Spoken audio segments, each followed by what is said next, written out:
इकाई 2.5 आधुनिक काल काव्यखंड कर रहे थे। इसके अंदर 4 प्रकरण थे, हमने 2 प्रकरण किए थे पहले इसके। अब है प्रकरण 3, इसमें नई धारा द्वितीय उत्थान। प्रकरण 3 जो है नई धारा द्वितीय उत्थान है। ये इसका समय संवत 1950 से 1975। इस प्रकरण में मुख्यतः 2 प्रकार के कवियों का वर्णन किया गया है। मतलब प्रकरण 3 के अंदर 2 प्रकार के कवि आते हैं। पहले हैं द्विवेदी मंडल के कवि, जिन्होंने द्विवेदी जी यानी कि महावीर प्रसाद द्विवेदी को के प्रोत्साहन से अथवा उनके आदर्श के अनुकूल रचनाएं की, जिनमें शामिल कवि हैं पंडित अयोध्या सिंह उपाध्याय, जिनको हम हरिऔध के नाम से जानते हैं, पंडित महावीर प्रसाद द्विवेदी, मैथिली शरण गुप्त, पंडित रामचरित उपाध्याय, पंडित गिरधर शर्मा, इनको हम नवरत्न के नाम से जानते हैं, और लोचन प्रसाद पांडे। ये द्विवेदी मंडल के कवि हैं। और द्विवेदी मंडल के बाहर के कवि, दूसरा ग्रुप कौन सा है? द्विवेदी मंडल के बाहर के कवि के संबंध में शुक्ल जी लिखते हैं कि द्विवेदी जी के प्रभाव से हिंदी काव्य ने जो स्वरूप प्राप्त किया, उसके अतिरिक्त और अनेक रूपों में भी भिन्न भिन्न कवियों की काव्यधारा चलती रही। कई एक बहुत अच्छे कवि अपने अपने ढंग पर सरस और प्रभावपूर्ण कविता करते रहे, जिनमें मुख्य है राय देवी प्रसाद पूर्ण, पंडित नाथुराम शंकर शर्मा, पंडित गया प्रसाद शुक्ल, जिनको हम स्नेही के नाम से जानते हैं, पंडित राम नरेश त्रिपाठी, स्वर्गीय लाला भगवान दीन, पंडित रूप नारायण पांडे और पंडित सत्यनारायण कविरत्न। इसके अतिरिक्त श्रीधर पाठक का परिचय प्रकरण के आरंभ में सच्चे स्वतंत्रतावाद के प्रवर्तक के रूप में दिया गया है। अब इसमें आगे पंडितों की काव्यधारा और सामान्य अपढ़ जनता की भावधारा।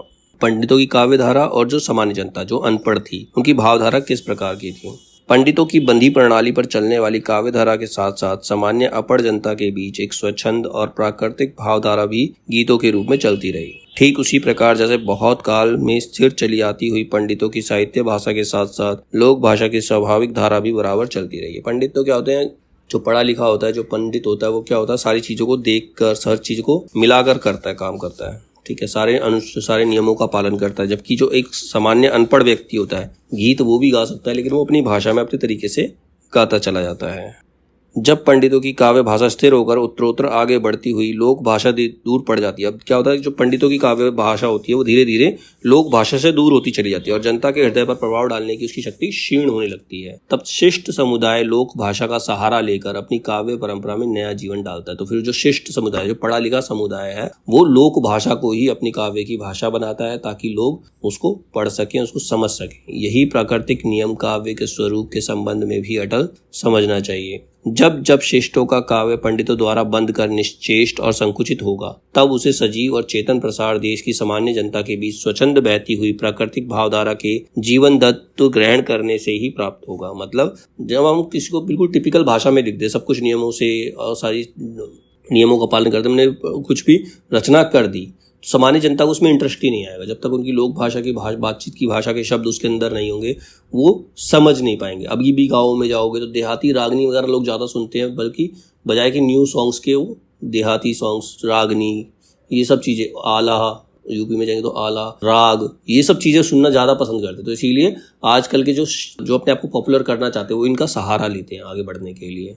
हमारी भाव परिवर्तनी शक्ति का असली भंडार इसी स्वाभाविक भावधारा के भीतर निहित समझना चाहिए। मतलब जितना हम सिंपल रखेंगे, जितना सरल रखेंगे, उतना ही आगे बढ़ सकते हैं। जब पंडितों की काव्य धारा इस स्वाभाविक भावधारा से विच्छिन्न पड़कर रूढ़ हो जाती है, तब वह कृत्रिम होने लगती है। फिर ऐसा लगता है कि वो एक काल्पनिक रचना है, उसमें कुछ भी ओरिजिनल नजर नहीं आता और उसकी शक्ति भी क्षीण होने लगती है। ऐसी परिस्थिति में हम उस स्वाभाविक भावधारा के ढलाव की नाना अंतर्भूमियों को परखकर शिष्ट काव्यधारा के स्वरूप का पुनर्विधान करना चाहिए। यह पुनर्विधान सामंजस्य के रूप में हो, अंध प्रतिक्रिया के रूप में नहीं। जब हम किसी चीज को दोबारा लिखते हैं, दोबारा से सोचते हैं, तो हमें आंख बंद करके पुरानी चीजों को ही फॉलो नहीं करते जाना चाहिए। हमें ये सोचना चाहिए कि वो किस तरह से पॉपुलर हो सकती है, किस तरह से हम लोगों के बीच जा सकते हैं, किस तरह से लोग हमें सुनेंगे। जैसे पहले कविताओं को कोई सुनता नहीं था, कविताएं इतनी बोरिंग हो जाती थी, पढ़ना सबके लिए बोरिंग था, लेकिन कुमार विश्वास ने क्या किया? उसने किया, उनको गीतों में ढाल दिया, कविताओं को गीतों के अंदर ढाल दिया, जिससे ज़्यादा से ज़्यादा लोग उसे सुने। जब सुनेंगे तो समझेंगे भी, तो उससे पॉपुलैरिटी बढ़ती है, उससे कविता की पॉपुलैरिटी भी बढ़ती है। इस प्रकार के परिवर्तन को अनुभूति की सच्ची नैसर्गिक स्वच्छंदता, जिसको हम इंग्लिश में ट्रू रोमांटिज्म कहते हैं, क्योंकि वह मूल प्राकृतिक आधार पर होता है।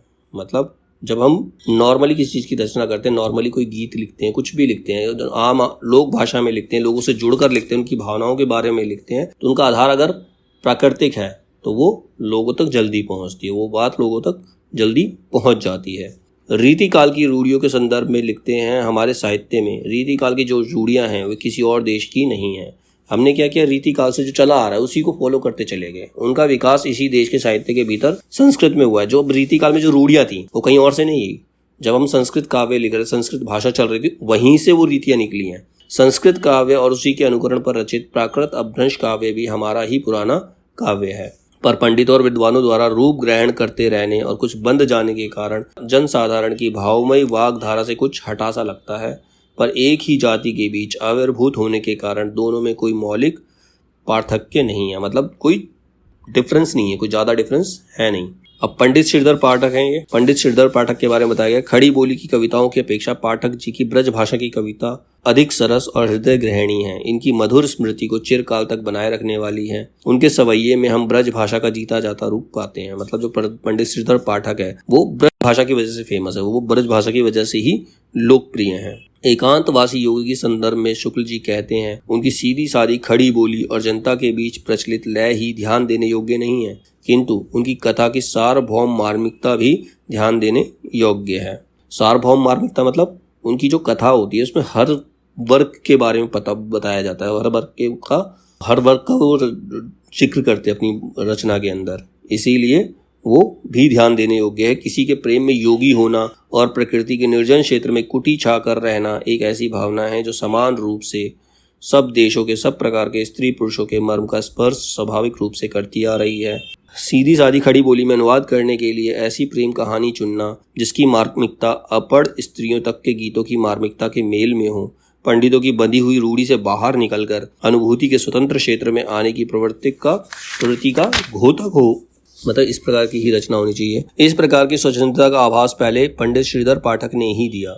उन्होंने प्रकृति के रूढ़िबद्ध रूपों तक ही न रहकर अपनी आंखों से भी उनके रूपों को देखा। इसके लिए उन्हें पंडित माधव प्रसाद मिश्र की बौछार भी सहनी पड़ी। मतलब उन्होंने उनके अगेंस्ट बोला पंडित माधव प्रसाद ने, लेकिन उन्होंने उसको भी सहा। उन्होंने खड़ी बोली पद्य के लिए सुंदर लय और चढ़ाव उतार के नए ढांचे भी निकाले। इस बात का ध्यान रखा कि छंदों का सुंदर लय से पढ़ना एक बात है, राग रागनी गाना दूसरी बात। हिंदी कवियों में पाठक जी की रुचि बहुत ही परिष्कृत थी। शब्द शोधन में पाठक जी अद्वितीय थे। जैसी चलती और रसीली इनकी ब्रज भाषा होती थी, वैसा ही कोमल और मधुर संस्कृत पद विन्यास भी। पद विन्यास क्या होता है? पदों को अलग अलग करके उनके मीनिंग बताना। ये वास्तव में एक बड़े प्रतिभाशाली, भावुक और सुरुचि संपन्न कवि थे। भद्दापन इनमें नहीं था, न रूप रंग में, न भाषा में, न भाव में, न चाल में और न भाषण में। मतलब उन्होंने भाषा में कोई अश्लील शब्दों का प्रयोग नहीं किया, तो कोई भद्दापन इनकी भाषा के अंदर दिखाई नहीं पड़ता। इनकी प्रतिभा बराबर रचना के नए नए मार्ग भी निकाला करती थी। अब रचना के लिए अलग अलग रास्ते अपनाया करते थे, अलग अलग तरीके से रचना किया करते थे। जैसे छंद, पद विन्यास, वाक्य विन्यास आदि के संबंध में नई नई बंदिशें इन्हें खूब सूझा करती थी। अपनी रुचि के अनुसार कई नए ढांचे के छंद इन्होंने निकाले जो पढ़ने में बहुत ही मधुर लय पर चलते थे। विषयों को काव्य का पूरा स्वरूप देने में चाहे वे सफल नहीं हुए। अभिव्यंजना के वाग वैचित्र्य की ओर उनका ध्यान चाहे ना रहा हो, गंभीर नूतन विचारधारा चाहे उनकी कविताओं के भीतर कम मिलती हो, पर उनकी वाणी में कुछ ऐसा प्रसाद था कि जो बात उनके द्वारा प्रकट की जाती थी उसमें सरसता आ जाती थी। अपने समय के कवियों में प्रकृति का वर्णन पाठक जी ने सबसे अधिक किया। इससे हिंदी प्रेमियों में वे प्रकृति के उपासक कहे जाते थे। मतलब वो प्रकृति का इतना अच्छा वर्णन करते थे, इतना सुंदर वर्णन करते थे कि जो हिंदी प्रेमी थे वो उन्हें प्रकृति का उपासक कहते थे, कि वो प्रकृति की पूजा करते हैं। उनकी यह उपासना प्रकृति के उन्हीं रूपों तक परिमित थी जो मनुष्य को सुखदायक और आनंदप्रद होते हैं या जो भव्य और सुंदर होते हैं। अगले हैं पंडित अयोध्या सिंह उपाध्याय, हरिऔध। प्रकरण 1 में इनके संबंध में लिखा है, इनकी पुरानी ढंग की कविताएं रस कलश में संग्रहित हैं, जिसमें इन्होंने नायिकाओं के कुछ नए ढंग के भेद रखने का प्रयत्न किया। ये भेद रस सिद्धांत के अनुसार ठीक नहीं उतरते। द्वितीय उदाहरण से पहले ही हरिऔध नए विषयों की ओर चल पड़े थे। खड़ी बोली के लिए उन्होंने पहले उर्दू के छंदों और ठेठ बोली को ही उपयुक्त समझा, क्योंकि उर्दू के छंदों में खड़ी बोली अच्छी तरह मन चुकी थी। नव शिक्षितों के संसर्ग से उपाध्याय जी ने लोक संग्रह का भाव अधिक ग्रहण किया। उक्त काव्य जो प्रिय प्रवास है, इनका जो सबसे इम्पोर्टेंट काव्य है प्रिय प्रवास, उसके अंदर श्री कृष्ण ब्रज के रक्षक नेता के रूप में अंकित किए गए हैं। श्री कृष्ण को ब्रज का रक्षक बताया गया है। खड़ी बोली में इतना बड़ा काव्य अभी तक नहीं निकला है। इस काव्य की बड़ी भारी विशेषता यह है कि यह सारा संस्कृत के वर्ण वृत्तों में है, जिसमें अधिक परिमाण में रचना कठिन काम है। ये काव्य अधिकतर भाव व्यंजनात्मक और वर्णनात्मक है। कृष्ण के चले जाने पर ब्रज की दशा का वर्णन बहुत अच्छा है तथा विरह वेदना की अनेक अंतरदशाओं का वर्णन किया गया है। किसी के वियोग में कैसी कैसी बातें मन में उठती हैं और क्या क्या कहकर लोग रोते हैं, इसका विस्तार पूर्वक वर्णन उन्होंने अपनी रचना के अंदर किया है। परंपरा पालन के लिए जो दृश्य वर्णन है वे किसी बगीचे में लगे हुए पेड़ पौधों के नाम गिनने के समान है। इसी से शायद करील का नाम छूट गया। करील क्या था, एक पौधे का ही नाम होता है, उसका नाम छूट गया। इनकी प्रिय प्रवास, इसकी कथा वस्तु जो है एक महाकाव्य के अच्छे प्रबंध काव्य के लिए अपर्याप्त है। अतः प्रबंध काव्य के सब अवयव इसमें कहाँ आ सकते हैं। उपाध्याय जी का संस्कृत पद विन्यास अनेक उपसर्गों से लदा तथा मंजू, मंजुल, पेशल आदि से चुना होता है। उपाध्याय जी कोमल कांत पदावली को कविता का सब कुछ नहीं तो बहुत कुछ समझते हैं। उन्होंने अपने इस काव्य में कई जगह, प्रिय प्रवास में कई जगह संस्कृत शब्दों की ऐसी लंबी लड़ी बांधी है कि हिंदी को है, था, किया, दिया ऐसी दो एक क्रियाओं के बीच सिमट कर रह जाना पड़ा है, पर सर्वत्र यह बात नहीं है। इसके बाद इसके अंदर आते हैं पंडित महावीर प्रसाद द्विवेदी। संस्कृत काव्य के संस्कारों के साथ पंडित महावीर प्रसाद द्विवेदी हिंदी साहित्य में आए, जिनका प्रभाव गद्य साहित्य और काव्य निर्माण दोनों पर बहुत व्यापक प्रभाव पड़ा। खड़ी बोली के पद्य विधान पर भी आपका पूरा असर पड़ा। उनके कारण भाषा में बहुत कुछ सफाई आई। बहुत से कवियों की भाषा स्थिर और अव्यवस्थित होती थी और बहुत से लोग ब्रज और अवधि आदि का भी मेल कर देते थे। उनकी प्रेरणा से बहुत से नए लोग खड़ी बोली में कविता करने लगे। महावीर प्रसाद द्विवेदी द्वारा स्थिर की गई पद्य रचना की प्रणाली पर मराठी साहित्य एवं विलियम वर्ड्सवर्थ का प्रभाव रहा है। मराठी साहित्य से उनका परिचय था, जिसके कारण उनका प्रभाव उन पर बहुत कुछ पड़ा। मराठी कवियों में अधिकतर संस्कृत के वृत्तों का व्यवहार होता है। पद विन्यास भी प्राय गद्य का सा रहता है। बंग भाषा किसी कोमल कांत पदावली उनमें नहीं पाई जाती। इसी मराठे के नमूने पर द्विवेदी जी ने हिंदी में पद रचना शुरू की थी। हिंदी में परंपरा से व्यवहृत छंदों के स्थान पर संस्कृत के वृत्तों का चलन हुआ, जिसके कारण संस्कृत पदावली का समावेश बढ़ने लगा। वर्ड्सवर्थ के गद्य और पद्य की भाषा एक ही होनी चाहिए। मतलब वर्ड्सवर्थ क्या कहते थे कि गद्य और पद्य की भाषा जो होती है एक ही होनी चाहिए। इसी सिद्धांत का भी उनकी रचनाओं पर प्रभाव पड़ा।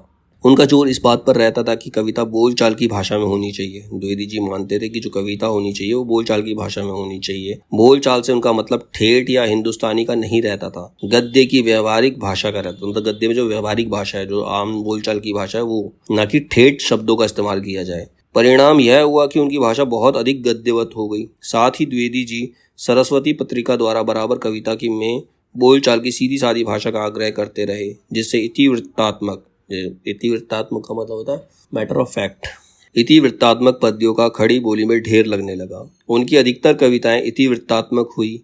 उनमें वह लाक्षणिकता व चित्रमयी भावना व वक्रता बहुत कम आ पाई जो इस संचार की गति को तीव्र और मन को आकर्षित करती है। मतलब उनकी जो कविताएं थी उसके अंदर चित्रमयी भावना, मतलब वो उसको हम विजुअलाइज नहीं कर पाते थे, ठीक है, इसीलिए वो लोगों को आकर्षित नहीं कर पाई। यद्यपि हिंदी के कुछ चलते छंदों में उन्होंने बहुत सी कविताएं रची हैं। इसके बाद आते हैं मैथिली शरण गुप्त जी की ओर पहल हिंदी प्रेमियों का सबसे अधिक ध्यान खींचने वाली उनकी भारत भारती निकली। मैथिली शरण गुप्त की जो सबसे पहले भारत भारती आई, जिसने काफी लोगों का अपनी तरफ ध्यान खींचा। इसमें मुसद्दस हाली के ढंग पर भारतीयों की या हिंदुओं की भूत वर्तमान दशाओं की विषमता दिखाई गई। भविष्य निरूपण का प्रयत्न नहीं है। यद्यपि काव्य की विशिष्ट पदावली, रसात्मक चित्रण, वाग वैचित्र्य इत्यादि का विधान इसमें नहीं था, पर बीच में मार्मिक तथ्यों का समावेश बहुत साफ और सीधी सादी भाषा में होने से यह पुस्तक स्वदेश की ममता से पूर्ण तो नवयुवकों को बहुत ही प्रिय हुई। इसने हिंदी कविता के लिए खड़ी बोली की उपयुक्तता अच्छी तरह सिद्ध कर दी। यद्यपि गुप्त जी जगत और जीवन के व्यक्त क्षेत्र में ही महत्व और सौंदर्य का दर्शन करने वाले तथा अपने राम को लोक के बीच में अधिष्ठित देखने वाले कवि हैं, पर छायावादी रहस्यात्मक कवियों से प्रभावित हो कुछ गीत इन्होंने भी रहस्यवादियों के स्वर में गाए, जो झंकार में संग्रहित हैं। पर असीम के प्रति उत्कंठा और लंबी चौड़ी वेदना का विचित्र प्रदर्शन गुप्त जी की अंतः प्रेरित प्रवृत्ति नहीं है। गुप्त जी वास्तव में सामंजस्यवादी कवि है। मतलब वो बाकी चीज़ों में तालमेल डालते हैं, जो उनको रिलेट करते हैं। प्रतिक्रिया या प्रदर्शन करने वाले अथवा मद में झूमने वाले कवि वो नहीं हैं। सब प्रकार की उच्चता से प्रभावित होने वाला हृदय उन्हें प्राप्त है। प्राचीन के प्रति पूज्य भाव, नवीन के प्रति उत्साह दोनों इनमें है। गुप्त जी की प्रतिभा की सबसे बड़ी विशेषता है कालानुसरण की क्षमता, अर्थात उत्तरोत्तर बदलती हुई भावनाओं और काव्य प्रणालियों को ग्रहण करते चलने की शक्ति। इस दृष्टि से हिंदी भाषी जनता के प्रतिनिधि कवि ये निसंदेह कहे जा सकते हैं। भारतेंदु के समय में स्वदेश प्रेम की भावना जिस रूप में चली आ रही थी, उसका विकास भारत भारती में मिलता है। साकेत और यशोधरा इनके दो बड़े प्रबंध काव्य हैं। दोनों में उन्होंने काव्य तत्व का पूरा विकास दिखाई पड़ता है, पर प्रबंध तत्व की कमी है। साकेत की रचना तो मुख्यतः इस उद्देश्य से हुई कि उर्मिला काव्य की उपेक्षिता ना रह जाए, मतलब पूरी रामायण के अंदर उर्मिला का इतना जिक्र कहीं हुआ नहीं, इसीलिए केवल उसके लिए साकेत की रचना की गई। इसमें वर्णित वियोग वर्णन के भीतर कवि ने पुरानी पद्धति के अलंकारिक चमत्कार पूर्ण पद्य तथा आजकल की नई रंगत की वेदना और लाक्षणिक वैचित्र्य वाले गीत दोनों रखे हैं। रामायण के भिन्न भिन्न पात्रों में परंपरा प्रतिष्ठित स्वरूपों को विकृत न करके उनके भीतर ही आधुनिक आंदोलन की भावनाएं, जैसे किसानों और श्रमजीवियों के साथ सहानुभूति, युद्ध प्रथा की मीमांसा, राज्य व्यवस्था में प्रजा का अधिकार और सत्याग्रह, मनुष्य तत्व कौशल के साथ झलकाई गई है। यशोधरा की रचना नाटकीय ढंग पर है। उसमें भगवान बुद्ध के चरित्र से संबंधित पात्रों के उच्च और सुंदर भावों की व्यंजना और परस्पर कथोपकथन है, जिसमें कहीं कहीं गद्य भी हैं। भाव व्यंजना प्राय गीतों में है। इसके बाद आते हैं पंडित राम नरेश त्रिपाठी, मिलन, पथिक और स्वप्न नामक अपने तीनों काव्य खंडों में इनकी कल्पना ऐसे मर्म पथ पर चलती है जिस पर मनुष्य मात्र का हृदय स्वभावतः ढलता आया है। ऐतिहासिक या पौराणिक कथाओं के भीतर न बंध कर अपनी भावना के अनुकूल स्वच्छंद संचरण के लिए कवि ने नूतन कथाओं की उद्भावना की है। कल्पित आख्यानों की ओर यह विशेष झुकाव स्वच्छंद मार्ग का अभिलाष सूचित करता है। मतलब इनकी जो कविताएं हैं वो कल्पना है, फैंटेसी है। ज्यादातर इन्होंने जो कविताएं लिखी हैं तीनों, वो फैंटेसी के ऊपर डिपेंड करती हैं। इन प्रबंधों में नर जीवन जिन रूपों में ढालकर सामने लाया गया है, ये मनुष्य मात्र का मर्म स्पर्श करने वाले हैं तथा प्रकृति के स्वच्छंद और रमणीय प्रसार के बीच अव्यवस्थित होने के कारण शेष सृष्टि से विच्छिन्न नहीं प्रतीत होते। भारतेंदु के समय से चली आती स्वदेश भक्ति की भावना को सुंदर कल्पना द्वारा रमणीय आकर्षक रूप प्रदान किया। मतलब इन्होंने क्या किया, भारतेंदु से देशभक्ति चालू हुई, स्वदेश भक्ति की कविताएं चालू हुई, तो इन्होंने उसके अंदर क्या, फैंटेसी डालकर, कल्पना को डालकर, फैंटेसी डालकर उनको और अधिक आकर्षक बनाया और देशभक्ति के काव्य को और ज़्यादा आगे बढ़ाने का काम इन्होंने किया। भारत के प्राय सब भागों में भ्रमण किया है। इससे उनकी प्राकृतिक वर्णन की स्थानगत विशेषता अच्छी तरह आ सकती है। मतलब उन्होंने भारत में लगभग हर जगह ट्रैवल किया, हर तरह जगह एनवायरनमेंट को देखा, प्रकृति को देखा, इसीलिए वो प्रकृति का अच्छा वर्णन कर पाते हैं। त्रिपाठी जी की कल्पना मानव हृदय के सामान्य मर्म पथ पर चलने वाली है। भाषा की सफाई और कविता के प्रसाद गुण पर इनका बहुत जोर रहता है। काव्य भाषा में लाघव के लिए कुछ कारक चिन्हों और संयुक्त क्रियाओं की कुछ अंतिम अवयवों को छोड़ना भी, जैसे कर रहा है के स्थान पर कर रहा, मतलब पूरा नहीं, वाक्य को पूरा ना करना, कर रहा, करते हुए के स्थान पर करते, ये ऐसा करना ठीक नहीं समझते हैं। इसके बाद अन्य कवि हैं, ये जो मेन कवि थे तो पढ़ लिए हमने, मैथिली शरण गुप्त, राम नरेश त्रिपाठी, अयोध्या सिंह उपाध्याय, महावीर प्रसाद द्विवेदी। इनके अलावा और कौन कौन है, पंडित रामचरित उपाध्याय पर प्रशंसात्मक टिप्पणी करते हुए लिखा है कि रामचरित चिंतामणि नामक एक बड़ा प्रबंध काव्य भी उन्होंने लिखा है। तो पंडित रामचरित उपाध्याय ने सबसे बड़ा प्रबंध काव्य जो लिखा है वो है रामचरित चिंतामणि, जिसके कई एक प्रसंग सुंदर बन पड़े हैं, जैसे अंगद रावण संवाद। भाषा उनकी साफ होती थी और वैदज्ञ के साथ चलती थी। फिर है लोचन प्रसाद पांडे, उनके संबंध में लिखा है, इनका हृदय कहीं कहीं पशुओं, पेड़ पौधों तक की दशा का मार्मिक अनुभव करता पाया जाता है। यह भावुकता इनकी अपनी है। द्विवेदी जी के प्रभाव स्वरूप भाषा गद्यवत सरल है। इनकी रचनाओं में खड़ी बोली का वैसा स्वच्छ और निखरा रूप नहीं मिलता जैसा गुप्त जी की उस समय की रचनाओं में मिलता है। महावीर प्रसाद द्विवेदी के प्रभाव से लिखने वाले अन्य कवियों की कविताओं के संबंध में उन्होंने लिखा है, वे अधिकतर इतिवृत्तात्मक गद्य निबंध के रूप में होती थी। काव्य प्रेमियों को उनके काव्य तत्व नहीं दिखाई पड़ता था और ये खड़ी बोली की अधिकांश कविता को तुकबंदी मात समझने लगे थे। आगे चलकर तृतीय उत्थान में इस परिस्थिति के विरुद्ध गहरा परिवर्तन हुआ है, मतलब बड़ा रिएक्शन हुआ इसमें। द्विवेदी मंडल के बाहर के कवियों के संबंध में इन्होंने लिखा, इन कवियों में अधिकांशतः दो रंगी कवि थे, जो ब्रज भाषा में तो श्रृंगार, वीर, भक्ति आदि की पुरानी परिपाटी की कविता सवैयों या गेय पदों में करते आते थे, और खड़ी बोली में नूतन विषयों को लेकर चलते थे, यानी नए विषयों को लेकर चलते थे। हिंदी कविता के प्रकृति वर्णन की सीमाओं को रेखांकित करते हुए प्रकृति वर्णन की ओर हमारा काव्य कुछ अधिक अग्रसर हुआ, पर प्राय वहीं तक रहा जहां तक उसका संबंध मनुष्य के सुख सौंदर्य की भावना से है। प्रकृति के जिन सामान्य रूपों के बीच नर जीवन का विकास हुआ है, जिन रूपों में हम बराबर घिरे रहते आए हैं, उनके प्रति यह राग या ममता नहीं व्यक्त हुई जो चिर सहचरों के प्रति स्वभावतः हुआ करती है।